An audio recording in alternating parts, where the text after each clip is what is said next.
Hello, folks. Today's lesson will be in reference to question 2 of the reading section of the English paper, in which we are asked to analyze the language that a writer uses for a certain effect. Now, if we have a look at the resources from today's lesson, what we have is a language analysis help guide with model answers on it for this question. And we have another help sheet for the children to help them with their ideas. So if we have a look back at this help guide, folks, what we have is a sample from the text from the 2017 paper. We have a sample question 2 here, which asks us to read the extract, then look in detail at each example below, explain how the writer uses language to create a frightening or exciting atmosphere. So for question 2, if you go on the Crossley Heath School or the North Halifax Grammar School website, go on admissions and scroll down to tests and find one of the English tests. If you look at question 2, you will see that what the examiner will give the candidates are 4 lines from the extract and a question which asks them to explain how the language is used to do a certain thing.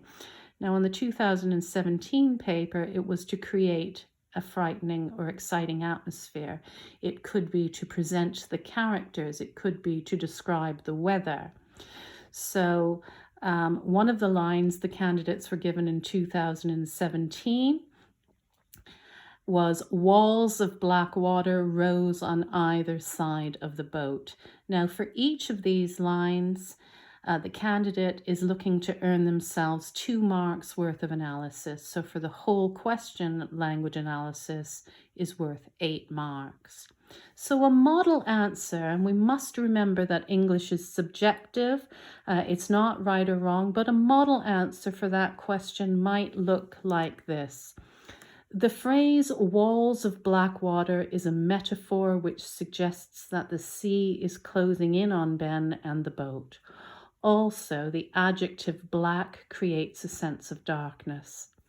Additionally, the verb rose uses personification to imply that the sea is growing and towering over the boat, ready to swallow it up. Now, this is a great answer, and this would definitely gain this candidate 2 marks. And I'll tell you why. This candidate is able to identify language techniques such as metaphor or simile. They are specific with their language terminology, referring to adjectives or verbs. And they are able to answer the question about how it creates a frightening or exciting atmosphere. So the second line the children were given in 2017, and these are just used as models. Ben was whooping like it was a fairground ride. Okay, and a model answer. Remember, there is not one right answer. It is about the depth and the detail of the answer. The verb whooping implies that Ben is excited by the danger on the boat. Also, a simile is used to suggest the topsy-turvy movements of the boat on the choppy sea. Even though Ben is frightened, the simile suggests he is thrilled by the boat ride. Again, this candidate is showing off their language knowledge. They are showing that they know word classes. They understand when language techniques are being used, like a simile, and they are able to write about what is suggested or implied. It's really important for candidates to understand and remember that for 11 plus reading, they are moving beyond what words and phrases mean, and they are moving into what is suggested, hinted at, or implied by them. And that is the key to successful language analysis, the key to successful reading for 11 plus English. Now, if we have a look here, folks, at today's resource, we have a short extract. And again, we have a model answer. And on the back of this paper, we have some practice questions. But I just want to read through the text. What we'll do is we'll read through the text, we'll read through the question, the model answer, and then we will begin to practice as we have in lessons today. So the text is a short text, but what we always do is read the question before we read any text. We always read the question. So our question here is read the extract, then look in detail at each example below. Explain how the writer uses language to make the weather sound severe. Okay, I'm going to underline that because I think that's what I'm actually being asked about, to make the weather sound severe. So solid ice seemed to be whipped up from the valley. So this is a sample line that the examiner has given us. Solid ice seemed to be whipped up from the valley. So this candidate has answered, the verb whipped suggests that the weather is violent and angry. It is as if the wind is lashing out at the narrator. Also, the phrase solid ice implies that it is so cold the snow has almost turned into pellets or bullets. Well, that's a wonderful answer. Very, very clear. Okay, so we're going to read through the text, and I always ask the candidates when we read through a text or when they read through a text independently to try and picture it like a film in their heads, because that is what makes a vivid reader somebody who can really, really imagine a piece of writing. It was so cold that solid ice seemed to be whipped up from the valley on the wind, to explode into whirlwinds of harsh and bitter dust that pranced about in stinging clouds. Ice formed everywhere in dry black pools, polished in sheltered places, ruckled with dark waves at street corners or on sloping gutters where wind had flurried the last falls of rain. Frost had begun in the third week of January, and from that date until the beginning of April, it did not leave us for a day. All the time, the same dark wind came with it, blowing bitterly and savagely over long, flat meadows of frozen floods. There was no snow with it until the afternoon when the Aspen sisters came back. Then it began to fall lightly, in sudden flusters, no more than vapor, and then gritty and larger, like grains of rice. Okay, so our question is, how does the writer use language to make the weather sound severe? All right, so if we have a look at our first line, explode into whirlwinds of harsh and bitter dust. Well, the first thing I'm going to do with this is look for any word or phrase that I think makes the weather sound severe. So I think this one here does. Some people might take whirlwinds apart. That's absolutely fine. I'm gonna focus on the word explode. And the first thing I'm gonna do is identify its word class. It's a verb, so I'll put a V there. Explode. What does that suggest about the ice? I'm going to find that back in my text. It was so cold that solid ice seemed to be whipped up from the valley on the wind, to explode into whirlwinds of harsh and bitter dust. It seems to me that what's being suggested there is that the environment could barely contain how cold it was. I'm struggling here. So what I'm going to do is I'm going to go to my orange box on my help guide, because that might help give me some ideas about words and phrases to describe the atmosphere. Explode into whirlwinds of... it certainly creates the idea that the weather is hostile. So I'm going to write hostile above here. Explode. Oh, there's violent. Yeah, violent. I'm going to write that down. Dangerous. I think I've got enough ideas there. Okay. So those ideas will get me 1 mark, but remember each of these lines is worth 2 marks, so I need to find enough to say about it. So I think I could probably also say something, analyze these. Now these harsh and bitter are adjectives. So I'm going to write that. And what do they tell me about the weather? Harsh and bitter. That there's something sinister about the weather, about the ice. Harsh and bitter. Maybe there's something.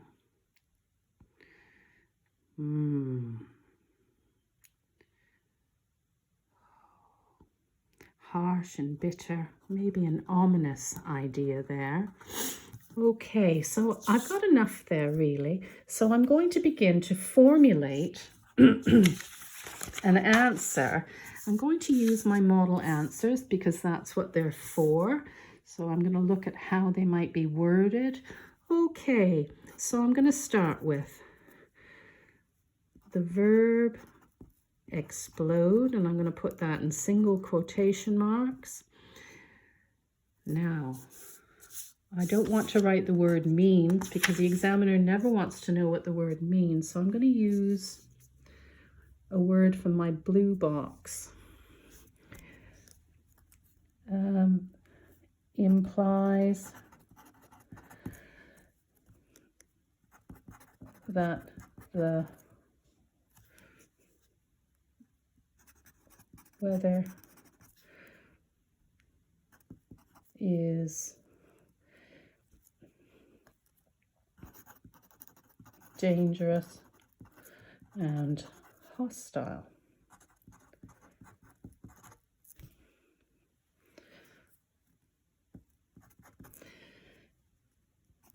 Also